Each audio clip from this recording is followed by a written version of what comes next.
దీని తర్వాత స్టెప్ ఏం జరిగింది? ఈ ప్రొఫెసర్ నాగేశ్వర్ అనేటువంటి విశ్లేషకులు ఆయన తెర మీదకి మళ్ళీ వచ్చాడు. సమసిపోయిన దాన్ని మళ్ళీ తీసుకొచ్చాడు.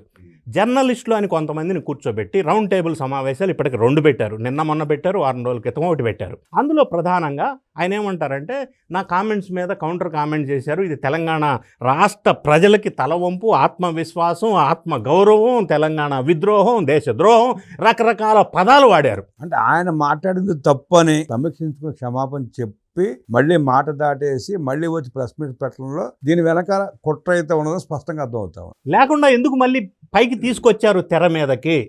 ఆయన ఏమంటారంటే, ఆయన మాటల్ని తెలుగుదేశం పార్టీ వాళ్ళు వైసీపీకి సంబంధించిన వ్యక్తిగా మాట్లాడారు అని కామెంట్ చేశారంట. ఆ కామెంటు తెలంగాణ ఆత్మ గౌరవానికి దానికి సంబంధం ఏంటి? కామెంట్కి కౌంటర్ కామెంట్ ఇస్తే ఈయన వివరణ ఇవ్వాలా, ఖండించాలా? అంతే కదా. దానికి ఎక్స్ప్లెనేషన్ ఇవ్వాలా? అంతే కదా. ఈ 2 వ్యక్తుల మధ్య లేదా 2 వర్గాల మధ్య జరిగినటువంటి కామెంట్స్ వ్యవహారంలో తెలంగాణ రాష్ట్రం మొత్తానికి ఆపాదించి ఆత్మవిశ్వాసం, తెలంగాణ ఆత్మగౌరవం ఏంటి? ఆత్మగౌరవం మళ్ళీ ఎందుకు మొదలుపెట్టారు ఈ ఉద్యమాలని? రాష్ట్రానికి ఆయన కామెంట్స్కి సంబంధం ఏంటి? అంటే పాలకులు తమ చేతకానితనాన్ని అభివృద్ధి చేసుకోవడం చేతగాక మళ్ళీ విద్వేషాలు రచ్చగొట్టి ఆ సెంటిమెంట్ మీద మళ్ళీ నిప్పులు పోసి నూనెసి రాజేసి రాజకీయ లబ్ధి పొందే ప్రయత్నం చేస్తే భాగమైన ఇదంతా. రాజకీయ లబ్ధి కాకపోతే వ్యక్తిగత కామెంట్స్కి, వ్యక్తుల మధ్య జరిగే కామెంట్స్కి ఈ మొత్తం రాష్ట్రానికి ఎందుకు ఆపాదించారు?